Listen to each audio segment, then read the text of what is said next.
Dear sisters and brothers, Assalamu alaikum. It is an honor to be among you one more time. The last few nights we've been speaking about the importance of understanding what Imam Hussein is all about, because as long as our understanding of Imam Hussein is not authentic, we can spend 10 years, 20 years, 30 years, or even generations, hundreds of years with the Imam, but not gain real insights that we can bring back to our life. Last night, if you remember, we were talking about the idea that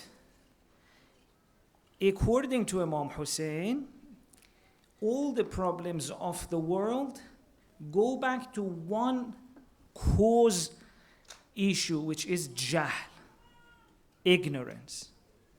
That's why even in Ziyarat Arba'in we read, Imam gave his life to bring people out of ignorance.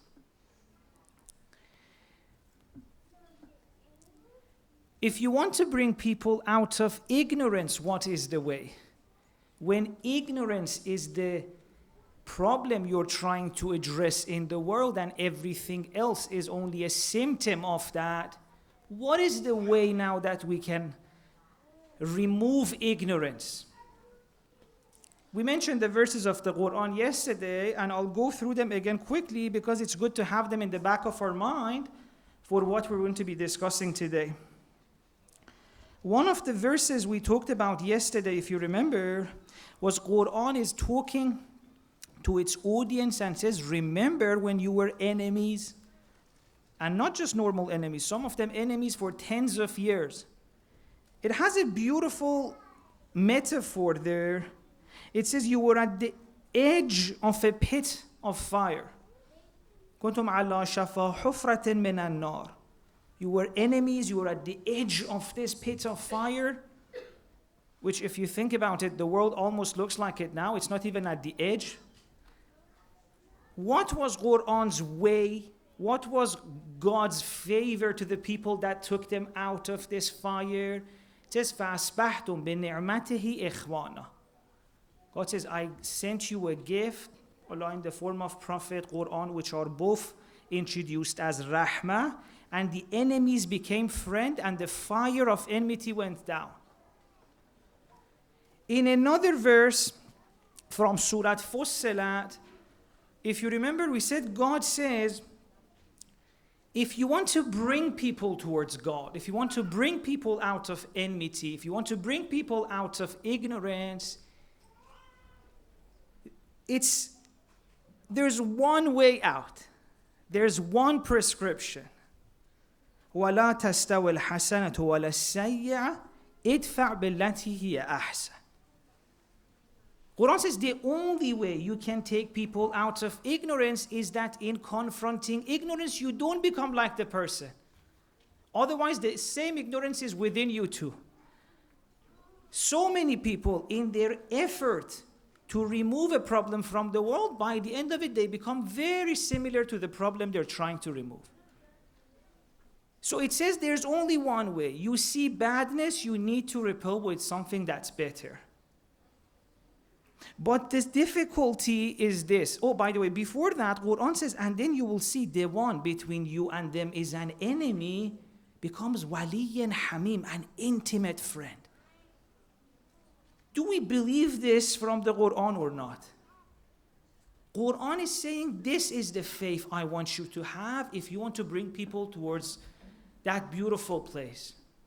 But the interesting thing is, Quran says, وَمَا يُلَقَاهَا إِلَّا الَّذِينَ الصَّبَرُوا. Quran says, I know no one can do it unless those who have been patient, and no one can do that. وَمَا يُلَقَاهَا إِلَّا ذُو حَظٍّ عَظِيمٍ. Quran says no one can fix the world, bring people out of enmity, address the ignorance which is in the hearts, apart from someone who has this massive, crazy amount of patience. وَمَا يُلَقَاهَا إِلَّا ذُو حَظٍّ عَظِيمٍ. What does that mean? It means what this line is saying. مِصْبَاحُ الْهُدَى وَسَفِينَةُ النِّجَاةِ. This one line is the summary of all these verses of the Quran. If you want to be a lamp of guidance, you have to be an ark of salvation. You need to feel safe. You need to find something with God so powerful, meaning God calls it ذُو حَظٍ عَظِيمٍ. God calls it great. You need to find a way to connect yourself to something that gives you a crazy amount of patience, that no matter how much ignorance you face, it doesn't bring ignorance out of you. And ignorance can come in a million ways. It can come in anger, resentment, going off the right path, even swearing, any small deviance from on the truth. A little bit of doing wrong, no matter what the cause, God says, you're out of this path. It's you and the powers you have. You can't go and follow a different prescription, but then it's you and the power you have. If you want to benefit from the help of God, God says, this is the way. You remember Imam Ali yesterday in the middle of the battle told his people, I don't want you swearing at them. Even if they kill us, even if they swear at us, we don't swear at them. We just say what they have done. We say the facts, we say the details, but we don't deviate even 1 inch from the truth. They are not our role models.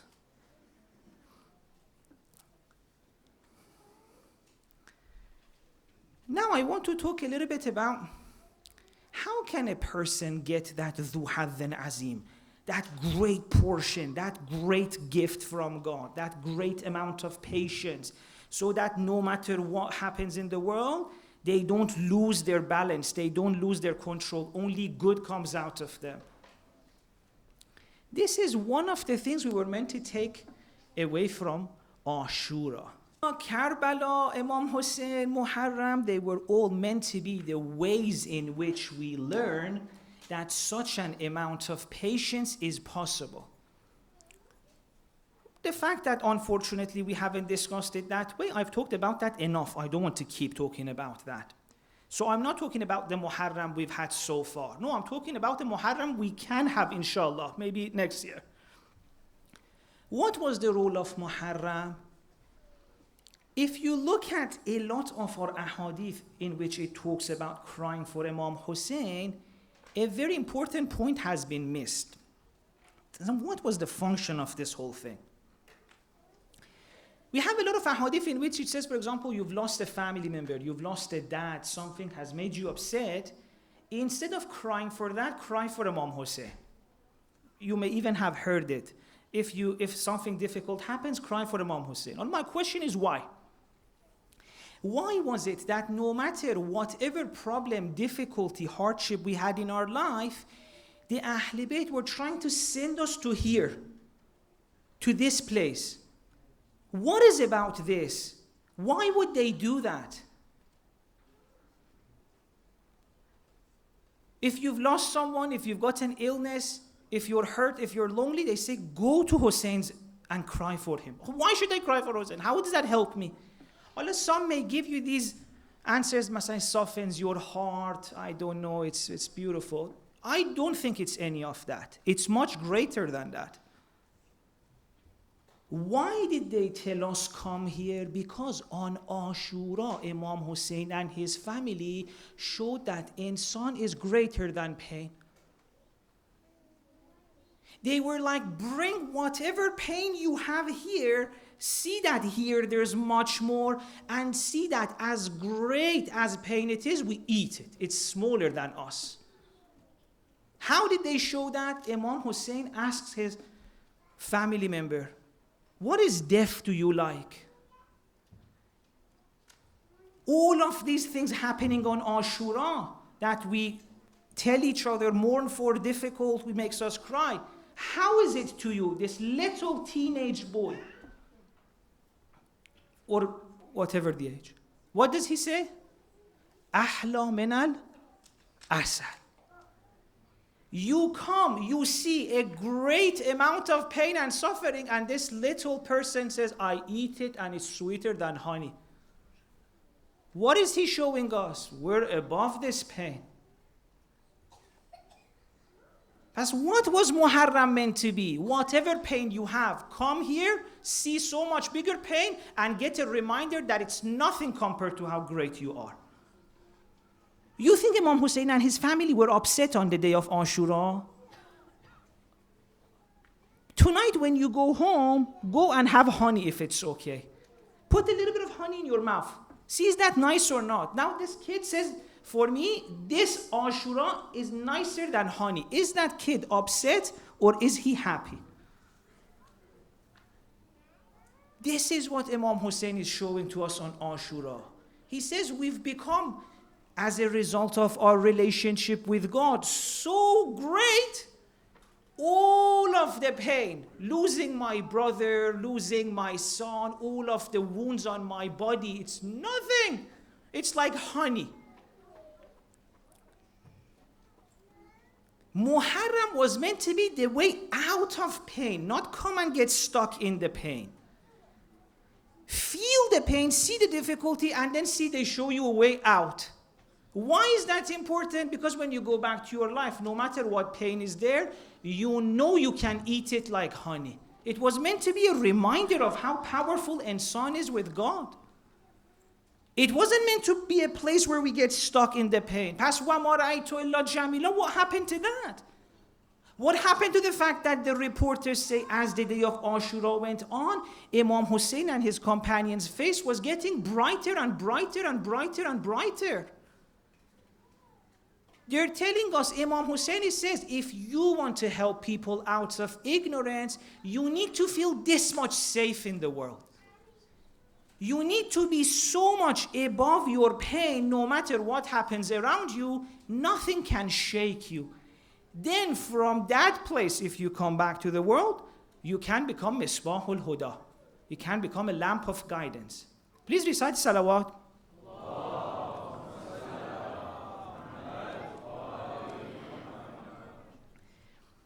I want to talk a little bit more about how can going from our pain to a bigger pain of like Ashura help us out of pain altogether. Many of us here may have had nightmares or a scary dream. In a scary dream, let's say someone is following you, right? It's such a scary feeling.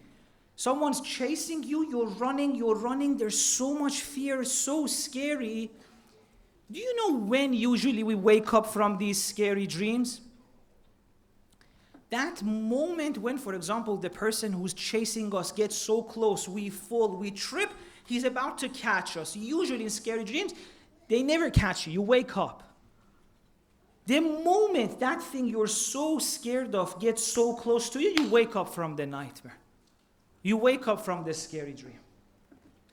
Why? Because in reality, you're not even in that world. Nothing in the world of your dream can impact you. It's all an imaginary fear. I think a character in my own dream can come and catch me. So as soon as it gets close to me, my soul is like, nah, I've created you. You're my dream. You're my nightmare. How can you get me? You wake up. Imam Hussein is telling us this world is also like that. As he's leaving to go towards Karbala, he writes a letter. كَأَنَّ الدُّنْيَا لَمْ تَكُنْ وَالْآخِرَ لَمْ تَزَلْ. He says, now when I look, this stage where you have physical bodies and your bodies get old and your hair gets white and it falls and your knees starts getting hurt and your memory becomes weaker and your mom forgets your name. It says all of this is a dream. You are a beautiful soul that nothing can touch you.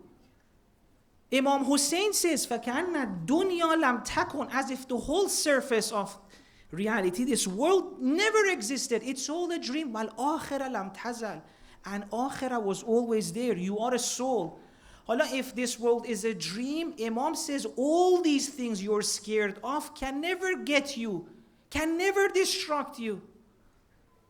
They're always scary as long as they're there. The moment you face them, you see it has no power over you. If you realize who you are, nothing in this world can touch you. You lose the loved one, you think, I cannot live without them, but you do.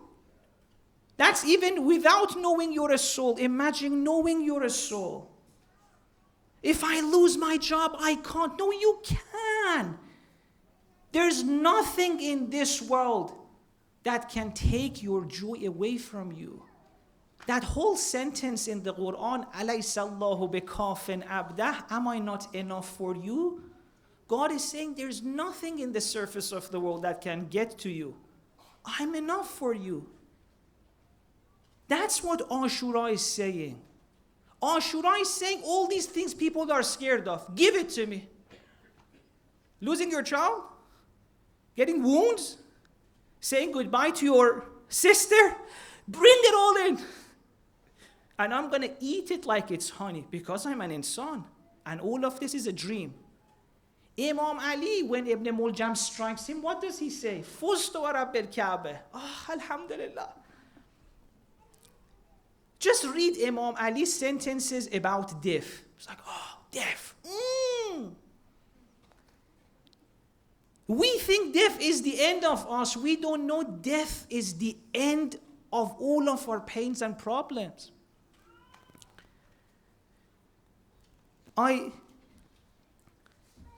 You know this idea that things are scary as long as they're far, and Imam Hussein says, Baba, tell all the fears, come. What can they do?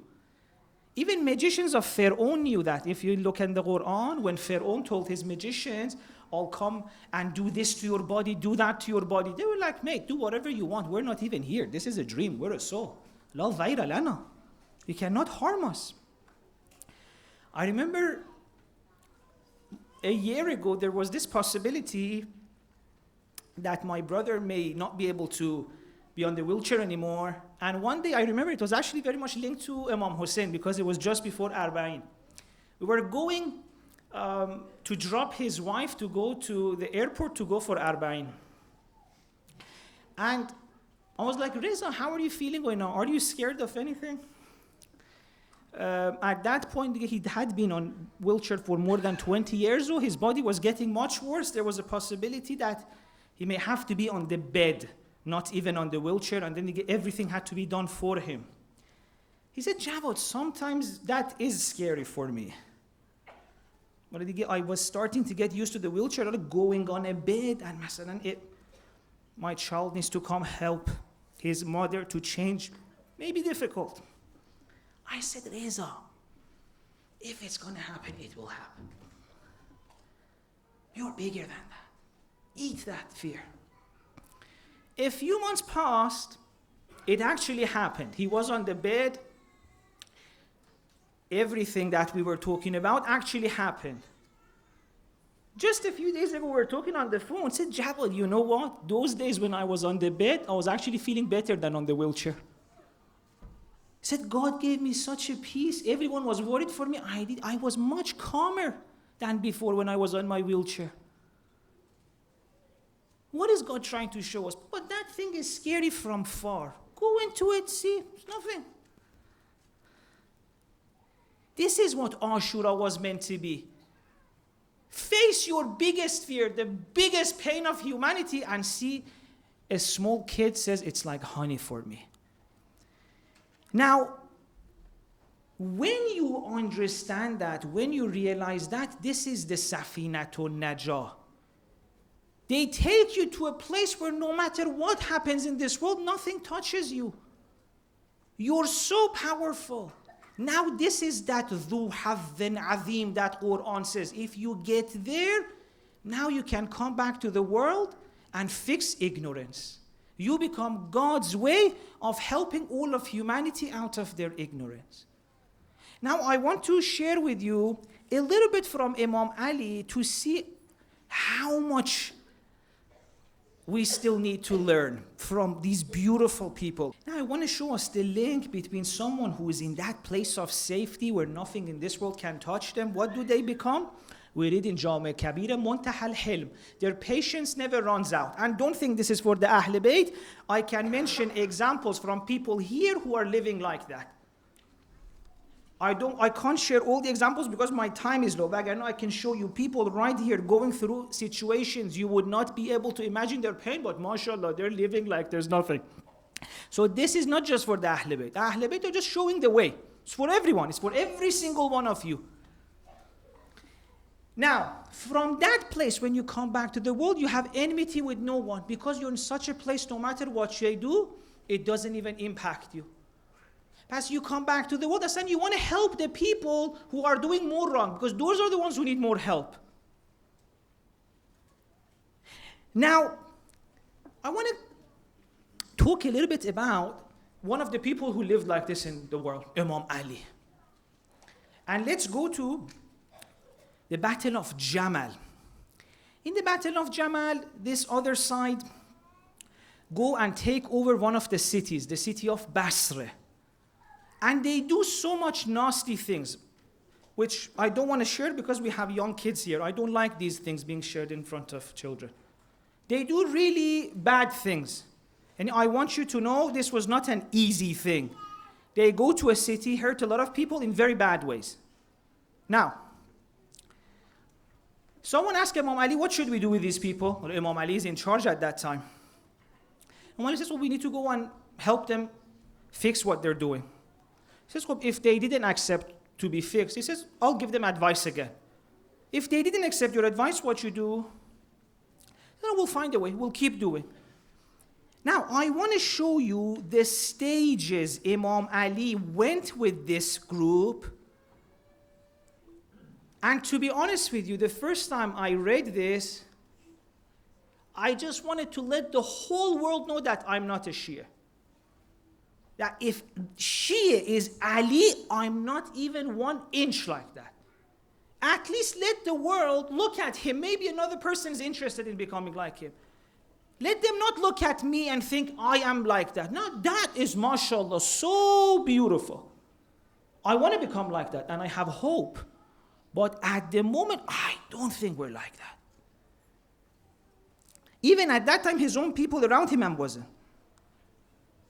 So imagine a group of people are out there, they've hurt a lot of people, killed a lot of people. Imam Ali is trying to face them, to stop them. He first sends a letter.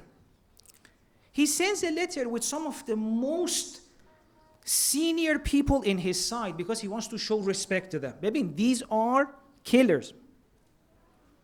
He says, let me find some of the most respected people I have to send to them. Why? Because I want to show them respect. Maybe they'll accept it easier. They show no sign of interest. So Imam Ali writes a letter, sends it. They show no interest. Like, no, we're not going to go back. We're going to come forward. He sends another letter with Ibn Abbas, very great personality. Ibn Abbas takes this letter, go to them, maybe they'll stop this. What are they doing? Ibn Abbas goes, they don't pay attention. He comes back to the Imam. Imam sends the third letter. This time, to these people who've done all of that, in the letter, he even respects them. So he calls one of them Sheikh al-Muhajirin. You're the senior, you're the head of the Muhajirin. To the other one says, you're the hero of the Quraysh. What have they done? Uprised against hurt so many people, kicked Imam Ali's ruler of the city of Basra out. They've done all of this. Imam Ali writes a letter to them, says, oh, hero of the Quraysh. He says, let me not trigger their ego. Let me find a way, maybe I can get through the trigger points to the heart and change them. Third letter, again, they don't pay attention. He sends the fourth letter. Again, they pay no attention. By this time, Imam Ali is on his way. They get to there. And so far, Imam Ali is out. They're in Basra. Imam Ali is not. So he's sending letter. After the fourth letter, they're both in the same place, in the Battle of Jamal. Imam Ali sends Ibn Abbas, this time physically, because that time was a letter, said, go to them and find the leader alone and try to speak to him. He goes, comes back, nothing happens. Imam Ali sends another person, Zayd ibn Sohan. Oh, this is the 6th stage. He's trying to avoid a battle. He's got more power, he can finish them. He says, I don't want fight. They've done so much wrong, but I don't want this to lead into a fight. Oh, fight, enmity, even for a good cause, only increases grudges, resentment in the world. One person getting killed, that resentment for generations will be there. The world will never be calm. Ali is saying, whatever I can do to stop even one person getting killed, I will do it. Even though he has the power. So the second person he sends now, after 4 or 5 letters, again they show no attention. The two groups have reached each other. Imam is trying to stall. He doesn't want the battle to start. Again he sends Ibn Abbas. He says, Ibn Abbas, take a Quran with you. Maybe that will make them stop. Go and say, oh, Asan don't. Imam Ali is the power of the time. He says, Asan, I'm not the power. Let's Quran decide between us. Again they show no, they don't pay attention. This was the 8th stage. By this time, Ibn Abbas gets tired. Oh, let us start the fight. They've killed so many people who are powerful. They don't want peace. Imam Ali says no. Sends another person. This is the 9th stage. He sends another person called Ammar. Not only this time, they don't listen to the guy. They attack him. They throw arrows at him. So Ammar has to run back. After that, guess what Imam does? Sends another person. Another messenger. We don't want to fight. They kill this one. By the time this has happened, 4 or 5 letters, 2, 3 people have gone, and the last messenger of peace has been killed. Some of the people around Imam Ali are getting like, oh, let us start the fight. Can't you see they killed one of us again? Imam says, no. You don't know what war is. Let's wait more. After this, they start throwing more arrows. One by one, the people around Imam Ali are getting killed. They put the bodies in front of Ali. None of them says anything about it. Like, the Ali, see, they killed 1. They killed 2. They put the 3rd body in front of Imam Ali. Someone brings the body of his brother. Ali, see, they killed my brother. Can't we go? Ali says, no. You don't know what war is. It will never end. Thousands of years, we're here as humanity. We're still fighting. This is not the way. Killing is not the way. He says, wait. What does he do? Takes his shield off. Says, I will go to them. Yeah, throw arrows at me. Goes, finds the leader. Which leader? The leader who just killed his friends. He goes and hugs him. Without a shield. Kill me, but I don't want us to do this. Goes and hugs the person. Said, do you remember that day we were walking? And Prophet had smiled. He's trying to wake something up in him. After this, that leader, imagine, all of what he's done, still Ali takes his shield off, he goes, hugs him. He comes towards the group of Imam Ali and says, all go back. Go back, don't fight. And he leaves. He creates a fake attack and then he leaves the battle. And Ali says, see, we took one of them out of ignorance is out. One of the main leaders leaves the battle. Well, it's so heartbreaking what happens after. But says, see, there is hope. In the battle of Nahrawan, Safin, we spoke a little bit about it. This was Jamal. In Nahrawan, we have another situation. 12,000 people against Imam Ali.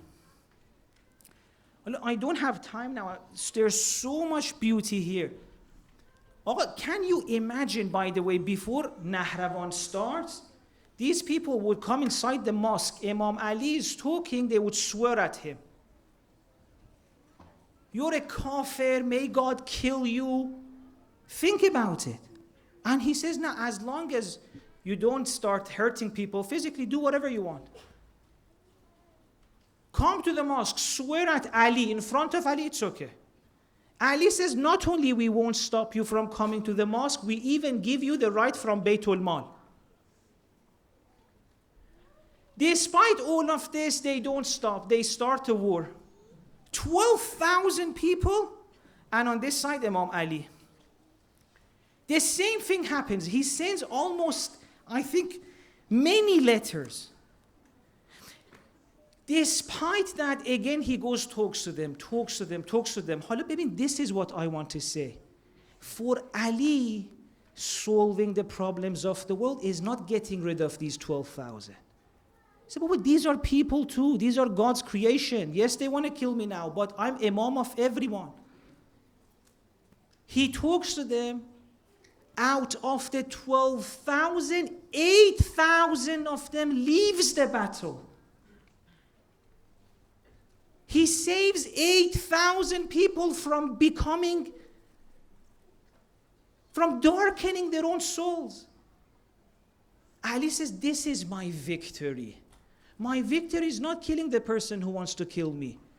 My victory is convincing him, don't do that to yourself. 500 of them even come and join Ali. And a few thousand just go and they're just like, okay, we're out. Inshallah, tomorrow we'll talk about more how, even for Ahl Bayt, it is never about themselves. Even for the Prophet. They don't need help from anyone. We already said they are on Safinatun Najah. No matter what happens to them, they're okay. If they've come back, it's to take people's hands. And every person matters to them. Oh, they're so beautiful. And it's possible to become like them. You just need to want it. Oh, I don't know, I'm afraid to ask, but in your heart, I hope tonight you say, I want to become like that.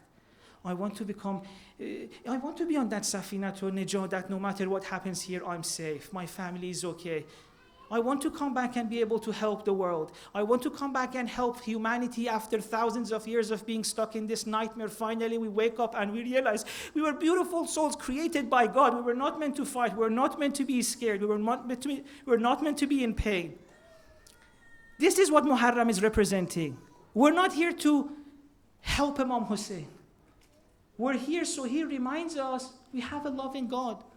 We're all beautiful souls created by him. And I hope, inshallah, we want that too. Now let us soften our heart and go for the masibah with the salawat.